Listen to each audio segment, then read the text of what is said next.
Philosophemes podcast, where we do philosophy the traditional way. I'm your host, Dr. Frank Scalambrino.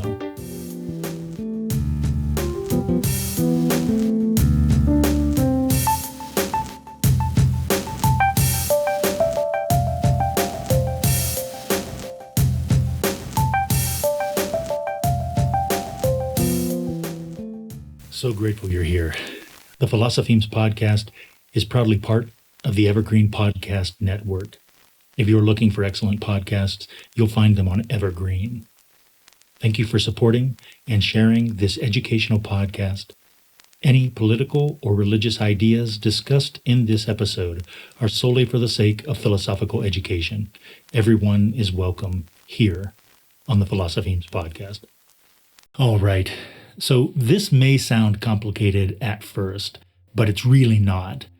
The logic of what we're discussing is very straightforward, so hang in there if things seem a little confusing at first. One way to think about today's episode is that we are just clarifying the history of three philosophical terms.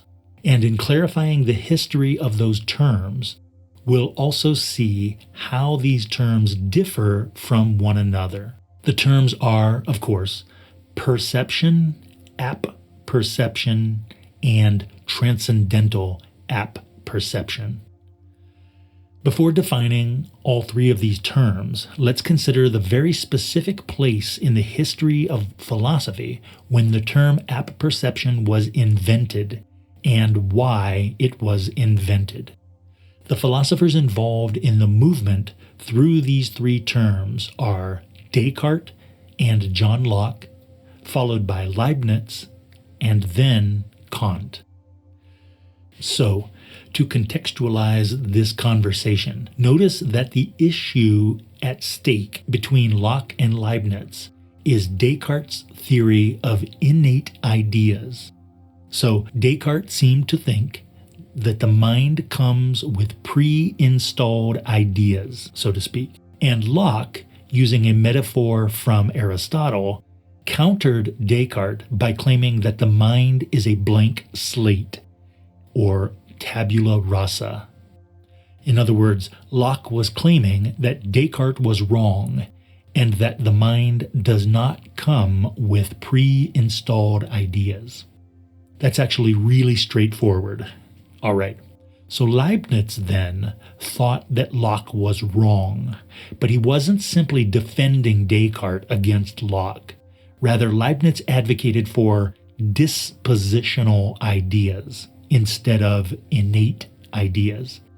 In other words, the mind comes with ideas present in it potentially, and experience activates those ideas, according to Leibniz. So you can see that Leibniz is on the side of Descartes, but he's not just defending Descartes' innate ideas. He's offering an alternative theory of dispositional ideas instead of Descartes' innate ideas.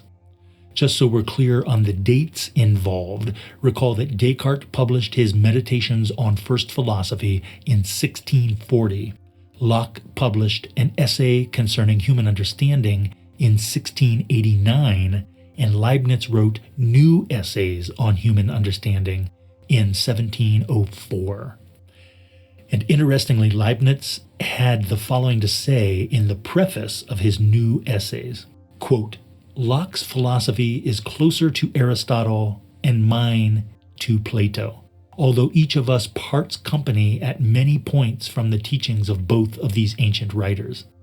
Locke's is more popular, whereas I am sometimes forced to be a little more esoteric and abstract, which is no advantage for me." End quote.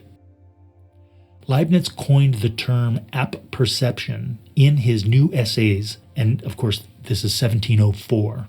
But I think his best statement of the idea is found in his work titled Monadology from 1714. There he said, quote, "Since every natural change takes place by degrees, there must be something which changes and something which remains unchanged." End quote. Leibniz goes on to call perception, quote, the passing condition which involves and represents a multiplicity in a unity, and it is nothing else than what is called perception. This should be carefully distinguished from apperception or consciousness. In this matter, the Cartesians have fallen into serious error in that they treat as non-existent those perceptions of which we are not conscious. End quote. So for Leibniz, there is a power that selects which perceptions we take into and hold in consciousness. This is the power of apperception, the power that allows us to perceive that we are perceiving, the power that makes us aware that we are perceiving. In other words, we have 5 senses, and when we unify these senses, we have a perception. Each perception contains a sensory multiplicity, or as Leibniz also called it, manifoldness, or manyfoldedness, manifoldness. In the unity of perception, right? 5 senses, 1 perception. 5 senses are unified in a perception. So the logic is exactly the same then, just moved up to perception without sensation. Put another way, there are many perceptions, a manifold of perceptions, which is then unified by apperception. Leibniz believes that we are having perceptions that we are unconscious of, and so therefore he coins the term apperception to differentiate the perceptions that we are conscious of from the perceptions that we are not conscious of. So on the one hand, apperception is that which brings a perception into focus. And on the other hand, apperception is that which adds consciousness to the manifold field of perceptions. So we've seen that Leibniz's term, even though it sides with Descartes' rationalism over Locke's empiricism, so we've seen that Leibniz's term refers to an idea that is unique to Leibniz's philosophy, even though it sides with Descartes' rationalism over Locke's empiricism. So we want to be sure that we do not think that Leibniz is articulating Descartes' position. He is actually critiquing both Locke and Descartes. This is very important because we're about to look at Kant's position, and there are many readers of philosophy who make the mistake of equating Descartes, Leibniz, and Kant. But as should be very clear by the end of this episode, these 4 positions, including Locke's, are all distinct positions.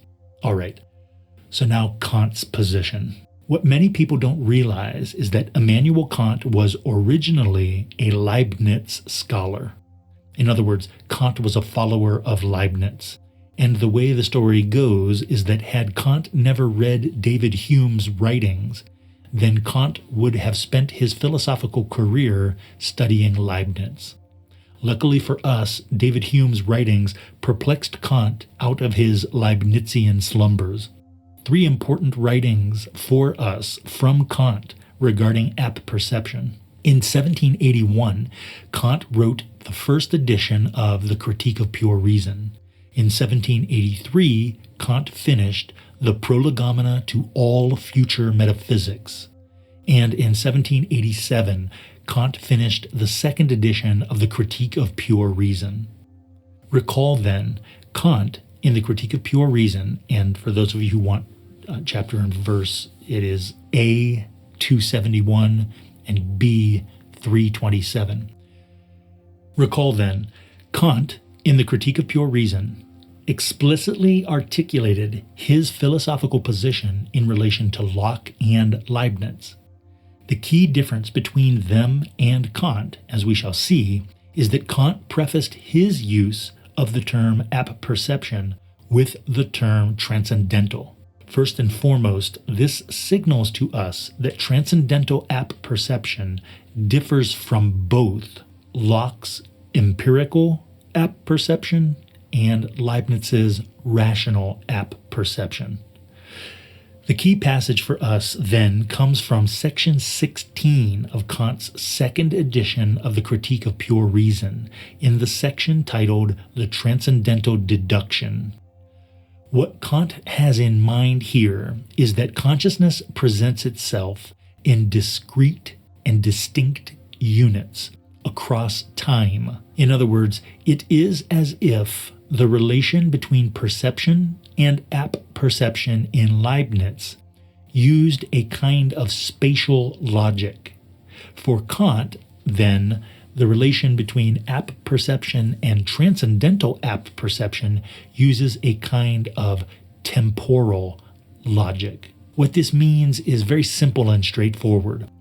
I am conscious of my perceiving at each and every moment. I am apperceiving at every moment. And Kant points to a kind of apperception that unifies all of these moments of apperception. Remember, the word transcendental can be replaced with the phrase condition for the possibility of.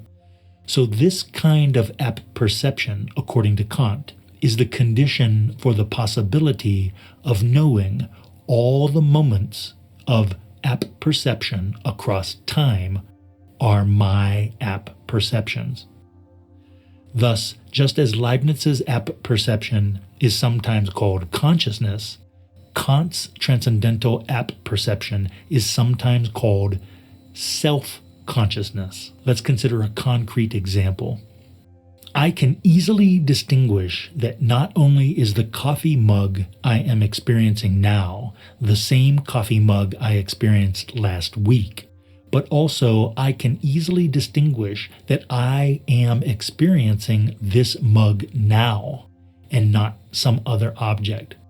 Similarly, if I turn toward the east wall, then I experience that wall, and I no longer experience the west wall. My consciousness presents that which I am experiencing as distinct from my other experiences. With that in mind, then, how are all these discrete units of consciousness connected? They must be connected for them all to be mine. For example, that I think them. As we will see, this brings us directly to the concept of mineness, M-I-N-E-N-E-S-S. But it also directly confronts us with the problem of the subject. For we could take the rationalist approach and say that the discrete units of consciousness are connected because they are all units of consciousness.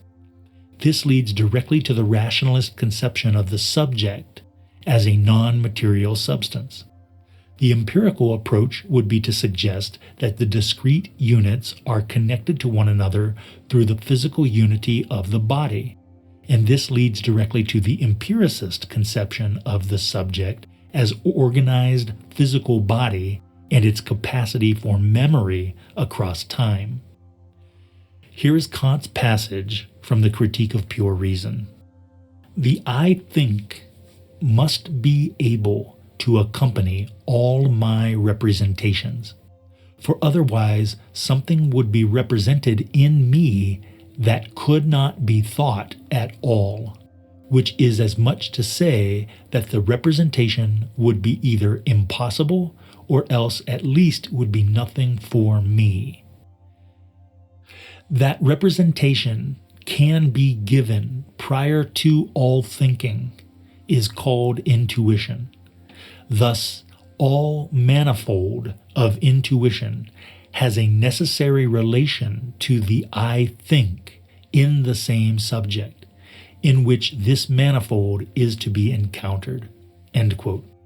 So there are two pieces to emphasize here. First, Kant is showing us that the consciousness through which I think all these discrete experiences is separate from, but indicates the existence of, the same subject. In other words, self-consciousness that manifests indicates both that the discrete units of consciousness are being combined, right? I recognize this coffee mug. I recognize that I am looking at this coffee mug now, and that I looked at this coffee mug a week ago. I recognize that I'm looking at the coffee mug and not the wall, and so on, right? All these discrete perceptions and apperceptions. And that the unification of these units involves a unity. So they all point back. In a sense, he's taking a page from Leibniz here, that something doesn't change while these other things are changing. While at each moment I'm having a different apperception, there is some point of unity which does not change, and that is transcendental apperception. That is the self, not the subject, but that is the self. That is consciousness of self, or self-consciousness. The most important piece to understand here, and it is the piece that most people miss, is that the I think is not the subject.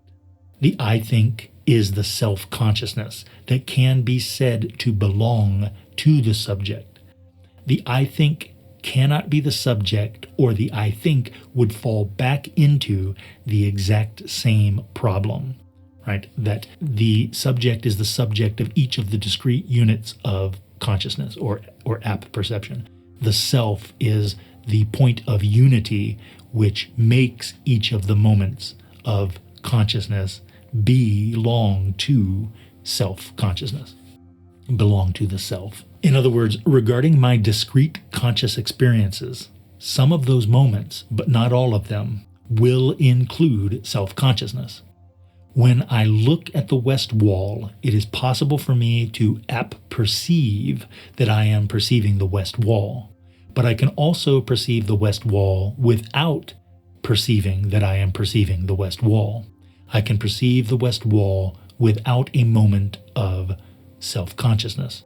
Moving on to the remainder of the passage from Kant's second edition Transcendental Deduction, Kant explained, but this representation of the I think is an act of spontaneity. It cannot be regarded as belonging to sensibility. It cannot be regarded as belonging to the material dimension. I call it the pure apperception in order to distinguish it from empirical apperception, or I also call it the original apperception, since it is that self-consciousness which produces the representation I think, which must be able to accompany all other representations, and which in all consciousness is one and the same. I also call its unity the transcendental unity of self-consciousness. End quote. Notice that Kant is still clarifying why he refers to what he is discussing as transcendental apperception. Lastly then, in regard to unity, recall that, on the one hand, discrete conscious states are necessarily combined, and on the other hand, this combination reveals there is an element of unification. In other words, from the origin, there is an act of synthesis that apperceptively combines states of consciousness. Kant's transcendental apperception shows us that which is conscious, the existing individual that is outside of consciousness. So one of the ways to think about this is to think about a pyramid turned on its side. So at the base of the pyramid would refer to the point of contact that the senses have with mind external reality. And then they are unified, the senses are unified into a perception. Now, with Leibniz, we have many of these pyramids manifesting in one moment, and we are not conscious of the points of all of the pyramids. And so therefore, the point of the pyramid, or the point of the pyramids that we are conscious of, we could say we have an apperception of those perceptions. All right, so Kant takes that same mechanism and doubles it, right? He brings it up one level. So in other words, we have the five senses at the base of the pyramid that's turned on its side. So we've turned the pyramid on its side so that the base of the pyramid is on the left and the top of the pyramid is on the right. So again, for Kant, at the base of the pyramid, we have sensibility, we have the senses in contact with things that are mind external. The senses are then unified into a perception.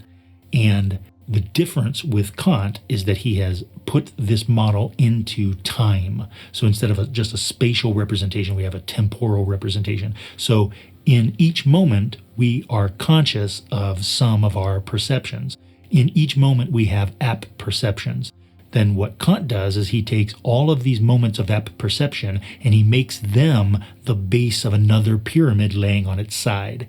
And then the top of that pyramid points to the unchanging piece that unifies all of these moments of consciousness. Kant calls this then the self, because we would say that it is the self, it is you that are having all of these moments of consciousness. And that's why you are able, despite the fact that the moments of consciousness are changing, you are able to keep all of them coherent as your moments of consciousness, as moments of consciousness for you.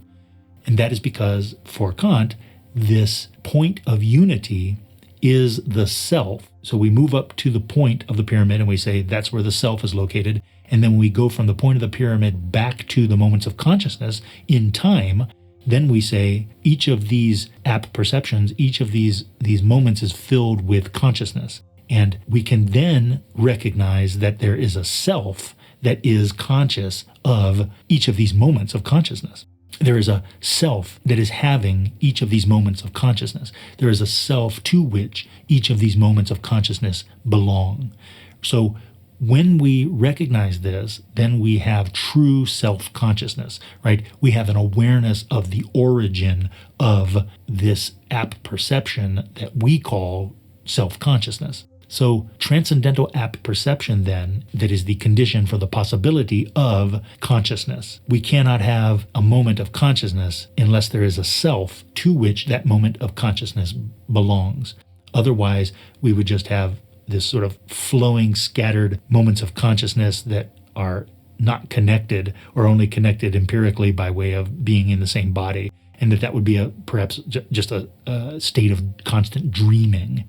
That might be the best way to envision it. Ever heard of Stoicism? Chances are, if you have, you've heard of Stoicism with a lowercase s and not Stoicism with an uppercase S. Lone wolves, no emotions, antisocial behavior, cold indifference. All that is Stoicism with a lowercase s. Stoicism with an uppercase S is the ancient Greek philosophy and virtue ethics framework that centers on service to the cosmopolis, to include your family, friends, community, and planet, and the development of a good moral character. My name is Tanner Campbell, and I'm the host of Practical Stoicism, a 3 times a week podcast teaching Stoic principles and concepts to anyone interested through the exploration of texts and deep dives into various moral topics. You can find Practical Stoicism where you're already listening to podcasts by searching for Practical Stoicism or by going to stoicismpod.com. I invite you to give it a listen today. You just might like it.